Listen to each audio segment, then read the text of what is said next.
आपको मालूम है कि अभी दिल्ली में एक इंटरनेशनल कॉन्फ्रेंस आर्टिफिशियल इंटेलिजेंस पे हो रही है और हर साल किसी न किसी देश में ऐसी कॉन्फ्रेंस होती है और ये बड़ी अच्छी बात है और हम इसका स्वागत करते हैं। और इसमें दो चार चीज़ें जो कॉन्फ्रेंस में हुई उसके बारे में हम चर्चा करेंगे। पहले तो मैं समझता हूँ कि हिंदी डिक्शनरी में हमें एक एक नया शब्द मिल गया है। आपको मालूम है कि अंग्रेजी में बोलते हैं हरक्यूलियन ब्लंडर, और अब जो नया शब्द है दैट इज गलगोटियन ब्लंडर। मतलब कि गलगोटियन थंडर लीडिंग टू गलगोटियन ब्लंडर। अभी भी कमाल है कि गलगोटिया के स्टॉल में रोबोडॉग दिखाया गया। और सबसे हैरानगी की यह बात है कि हमारे जो आईटी मिनिस्टर साहब हैं अश्विनी वैष्णव जी, उन्होंने वही रोबोडॉग को ट्वीट में दिखाया कि देखिए हमारी कितनी उपलब्धि है। और फिर जब पता चला कि वो तो चीन का बनाया हुआ रोबोटिक डॉग है तो तुरंत उन्होंने डिलीट कर दिया। तो अंग्रेजी में भी और हिंदी में भी एक नया शब्द आ है। अब कहेंगे कि हम गलगोटियन प्रेजेंटेशन, गलगोटियन एग्जैजरेशन, गलगोटियन ब्लंडर, अंग्रेजी में भी यही होगा कि जब हम पार्लियामेंट में भी हम बोलेंगे तो निश्चित रूप से ये इस्तेमाल होगा, क्योंकि ऐसा ऐसा इंटरनेशनल कॉन्फ्रेंस में हमारी रेख देख में, देश की रेख देख में, सरकार की रेख देख में ऐसा हो तो हमें अच्छा नहीं लगा। इसका मतलब इन्होंने इतना भी नहीं ख्याल किया कि जो इनके स्टॉल्स हैं, जो अपने प्रोडक्ट्स दिखा रहे हैं, पहले उनकी जांच की जाए, निगरानी की जाए, पता किया जाए कि वाकई में वो सही है या गलत। तो ये तो सरकार की लापरवाही थी। हम कई चीजों पे निंदा कर सकते हैं कि आज के दिन लेकिन निंदा करने का वक्त नहीं है, क्योंकि मामला बड़ा संगीन है, बड़ा सीरियस है और इसके बारे में हम आपसे कुछ बातें चर्चा करेंगे। देखिए, पहली बात तो ये है कि आर्टिफिशियल इंटेलिजेंस है क्या और उससे उपलब्धि क्या होगी। मैं समझता हूं कि कई क्षेत्रों में हमें बहुत फायदा हो सकता है।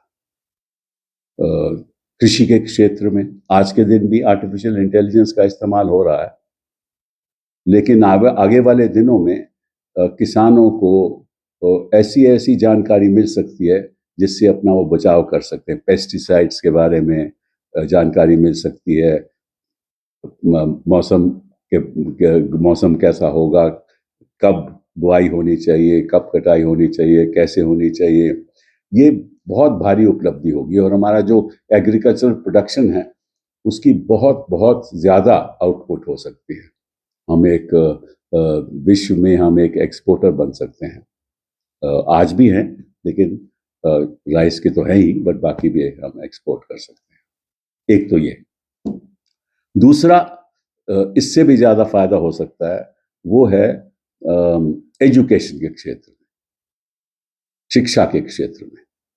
अभी हमें दूर स्कूलों में कुछ चंद बच्चे पढ़ते हैं, वहाँ अध्यापक भेजना पड़ता है, अध्यापक आते नहीं हैं। तो अब हमें एक एआई ट्यूटर मिलेगा।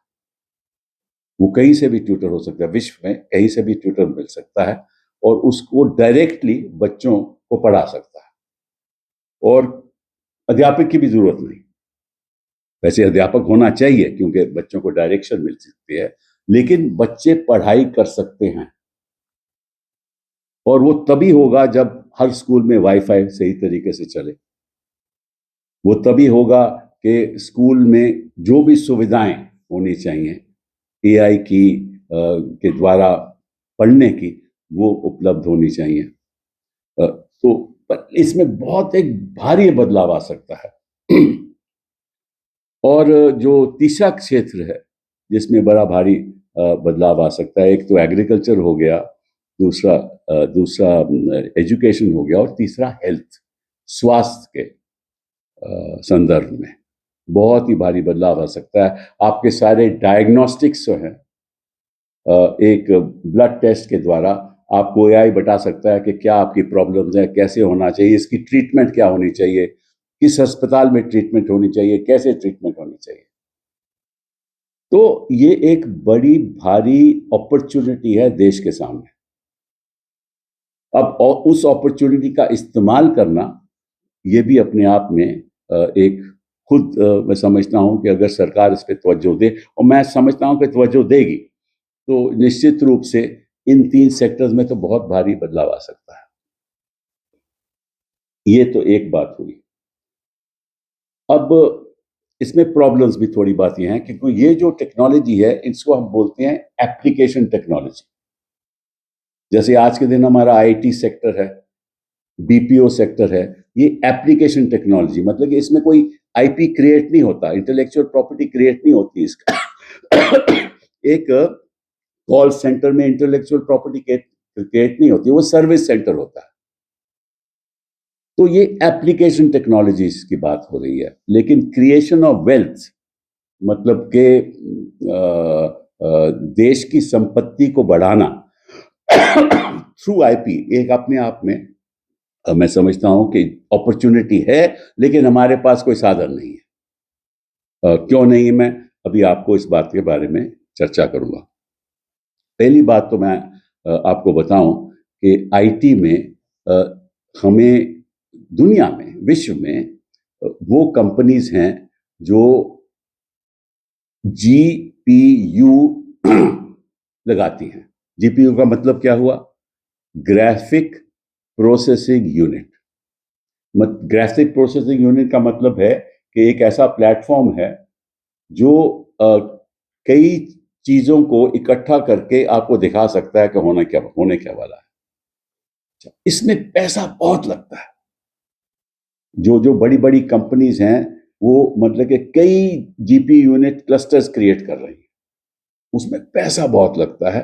और प्राइवेट कंपनीज के पास, ग्लोबल कंपनीज के पास तो है ही पैसा, लेकिन उसका सरकार भी साथ देती है। तो उसका तो मतलब कि जो सरकार और प्राइवेट सेक्टर इकट्ठा होकर जीपी यूनिट्स लगाते हैं। लेकिन अनफॉर्चुनेटली हमारे पास कोई ऐसा, हमने अभी तक कोई ऐसा काम किया नहीं। तो जो आईपी क्रिएट होगी, जो वेल्थ क्रिएट होगी, जो संपत्ति क्रिएट होगी, वो उन कंपनीज की होगी जो क्लस्टर ऑफ जीपीयूज लगा सकते हैं। अब हमारी प्रॉब्लम यह है कि मैं आपको सच बात बताऊं कि हमारे बजट में एआई के लिए पिछले साल इन्होंने 2000 करोड़ का साधन दिया था, और उस 2000 करोड़ में 40% खर्च हुआ। 40% खर्च हुआ। और इस साल उन्होंने, दैट इज 26-27, उन्होंने 1000 करोड़ कर दिया। वो 2000 से 1000 करोड़ कर दिया, और अगले 5 साल में कह रहे हैं कि हम 10,000 करोड़ देंगे। तो इससे तो कुछ होने नहीं वाला। तो ये तो तय है कि जहां तक संपत्ति का सवाल है, देश की संपत्ति का सवाल है, वहां हम कहीं भी नहीं है, कहीं भी नहीं है। चीन और अमेरिका इतना खर्च कर रहे हैं जीडीपी के अंतर्गत कि हम मुकाबला कर ही नहीं सकते। तो ये तय है कि हम आईपी नहीं बना सकते, केवल एप्लीकेशन टेक्नोलॉजी में हम काम कर सकते हैं, ताकि जैसे हम आईटी बीपीओ में हम सर्विस करते थे दुनिया के लिए, वैसे ही हम यहाँ सर्विस कर सकते हैं। बुरी बात नहीं है, लेकिन तो ये कहना कि हिंदुस्तान ग्लोबल लीडरशिप लेगा इसमें, ये मैंने कहा जब तक लोग समझेंगे नहीं कि ग्लोबल लीडरशिप का मतलब क्या है, तब तक ये बात जनता के सामने नहीं आएगी। तभी तो मैं ये प्रेस कॉन्फ्रेंस कर रहा हूँ। 2-4 बातें और आपके सामने मैं रखना चाहता हूँ। हिंदुस्तान में जो हमारा डेटा हम जेनरेट करते हैं, वो दुनिया में, विश्व में 20% डेटा हिंदुस्तान में जनरेट होता है। विश्व में 20% डेटा यहाँ जनरेट होता है, लेकिन हमारी जो डेटा स्टोरेज कैपेसिटी है वो केवल 3% है। 20% जनरेट होता है, स्टोरेज 3%। दूसरी बात, जो हम R&D में खर्च करते हैं, क्यों बिना R&D के तो आप दुनिया में कभी संपत्ति क्रिएट कर ही नहीं सकते। जो हम R&D में खर्च करते हैं वो 0% 64% है। 64%, 0.64%, मतलब 1% से भी कम, हाँ, ऑफ आर GDP। और जहां तक यूनाइटेड स्टेट्स है, उनकी $30 ट्रिलियन इकोनॉमी है, वो करते हैं 3.5% ऑफ देयर GDP। और चीन करता है 2.6% of their GDP। South Korea करता है 3.4% ऑफ देयर GDP। जापान करता है 3.1% ऑफ GDP। जर्मनी करता है 2.2% ऑफ GDP।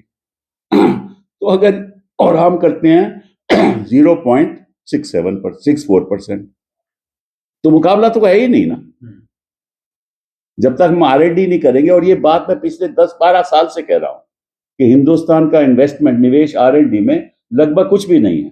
तो अगर निवेश नहीं करोगे R&D में तो संपत्ति कैसे पैदा होगी? देश के आप AI लीडर बनोगे कैसे? ये दूसरी बात आपके सामने कहना चाहता हूं।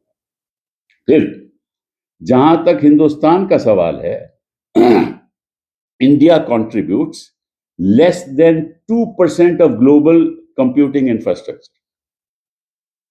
मतलब कि 2% से कम ग्लोबल इंफ्रास्ट्रक्चर में हिंदुस्तान का भागीदारी है। तो हम कहां लीडर बनेंगे?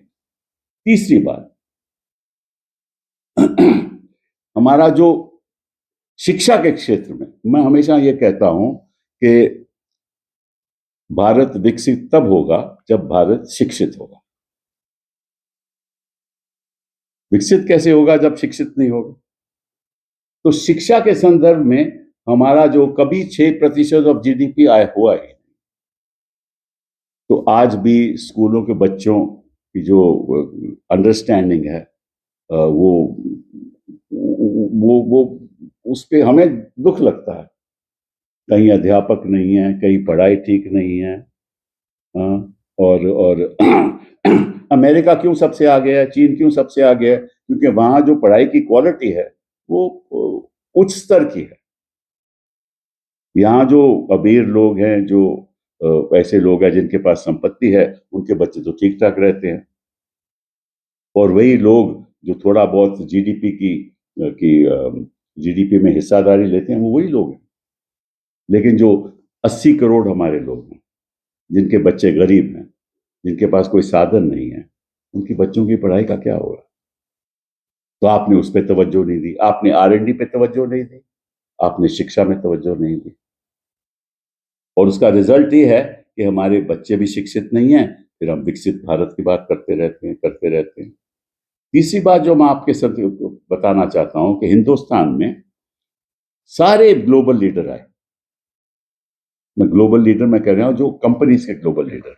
वैसे तो फ्रांस के प्रेसिडेंट साहब आए, ब्राजील के प्रेसिडेंट लूला साहब आए, और एस्टोनिया के प्रेसिडेंट आए, इतने ही आए। पर जहां तक ग्लोबल लीडर हैं, सबको इंटरेस्ट है इंडिया में, क्योंकि उनको मालूम है कि जैसे IT BPO में हम सबसे आगे थे, तो सर्विस तो यहीं से ही होगी ना, क्योंकि सबसे लिटरेट पॉपुलेशन नंबर 2 पे विश्व में हिंदुस्तान में है। वही जो 250 मिलियन जो लोग हैं, मतलब 25 करोड़ लोग ना। सुंदर पिचाई यहाँ आए, एंथ्रोपिक के CEO आए, क्रिस्टियानो एमोन क्वालकॉम के CPO आए, सैम ऑल्टम AI ओपन AI के आए, CEO ओपन AI के आए, ब्रैड स्मिथ आए, सभी आए। सभी को बड़ा इंटरेस्ट है और सभी चाहते हैं कि हिंदुस्तान हिस्सेदारी करे। लेकिन उनको मालूम है कि हिस्सेदारी क्रिएशन ऑफ वेल्थ में तो हो नहीं सकती। तो वो चाहते हैं कि हमारे लोग जैसे IT और BPO चलाते थे, वैसे ये भी चलाएं, ताकि हम सर्विस इंडस्ट्री बन सके। ठीक है, इसलिए उनको इंटरेस्ट भी है, बुरी बात भी नहीं है, लेकिन उसमें भी हम डेवलप करेंगे अभी। अच्छा, ये तो बात हो गई एक। अब इसका नतीजा क्या होगा एआई का? अब दूसरी बात आपको समझाना चाहता हूँ, एआई का नतीजा क्या होगा। एआई जब आएगी तो आईटीओ और बीपीओ सब खत्म हो जाएंगे। हमारी जो वर्क फोर्स है, मतलब कि जो हमारे लोग जो काम करते हैं कृषि के क्षेत्र में, वर्क फोर्स लगभग 45% से 50%, और जो ये सर्विस सेक्टर में है वो 30%, और बाकी कृषि, बाकी दूसरे सेक्टर्स में, मैन्युफैक्चरिंग में। तो आईपीओ तो आईटी और बीपीओ तो खत्म हो जाएगा, उनकी जरूरत ही नहीं पड़ेगी, क्योंकि वो तो एआई आ जाएगा। तो कितने जो हमारे रोजगार है, बहुत नुकसान होगा, बहुत ही नुकसान होगा। मतलब कि जहां रोजगार है वही नुकसान होगा, क्योंकि रोजगार ज्यादा तो सेल्फ एम्प्लॉयड है एग्रीकल्चर सेक्टर में, कृषि के क्षेत्र में, और मैन्युफैक्चर में ज्यादा रोजगार है नहीं।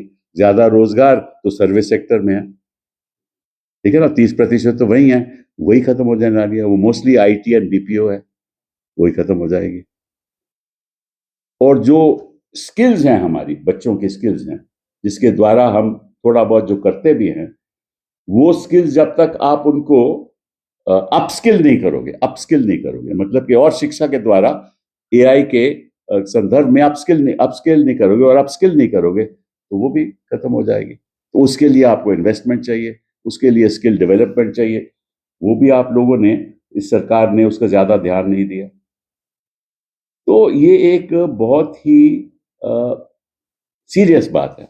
और इसी संदर्भ में जो हमारा अनंता नागेश्वरन साहब हैं, जो हमारे सरकार के चीफ इकोनॉमिक एडवाइजर हैं, उन्होंने अपने इकोनॉमिक सर्वे में कहा है, उनका चैप्टर है द वे फॉरवर्ड। तो उन्होंने कहा है कि we have to be cautious, हमें बड़े ध्यान रखना पड़ेगा, क्योंकि जो इम्पैक्ट है एआई का वो हम पूरी तरह से समझ नहीं पा रहे। और उन्होंने ये कहा है कि हमारा जो अप्रोच होना चाहिए वो फ्रूगल होना चाहिए, बॉटम अप होना चाहिए, हम टॉप डाउन नहीं कर सकते। उन्होंने खुद कहा है, ये मैं नहीं कह रहा, सरकार के एडवाइजर ने कहा है कि बॉटम अप होना चाहिए, टॉप डाउन नहीं होना चाहिए। और उन्होंने ये भी कहा है कि ये बबल भी हो सकता है, और हमारी जो डिपेंडेंस है बड़ी फ्रेजाइल है। और और उन्होंने एक और बात कही है कि जो लोअर मिडिल इनकम लोग हैं ना, उनको बड़ा नुकसान हो सकता है, क्योंकि वही तो वो जॉब करते हैं, तो वो जॉब भी चले जाएंगे एआई की वजह से। तो इसलिए ये डेटा सेंटर्स हों, ये बड़ी प्रॉब्लम होगी। दूसरी बात जो सबसे इंपॉर्टेंट बात है कि ये जो क्लस्टर ऑफ जीपीओज होती है ना, हाँ, जीपीयूज, इन क्लस्टर्स में लाखों लीटर पानी लगता है, और एनर्जी, मतलब कि ऊर्जा, बहुत ऊर्जा कंज्यूम करनी पड़ती है, ठीक है ना। हमारे पास तो ऑल्टरनेटिव सोर्सेज ऑफ एनर्जी तो इतने है ही नहीं।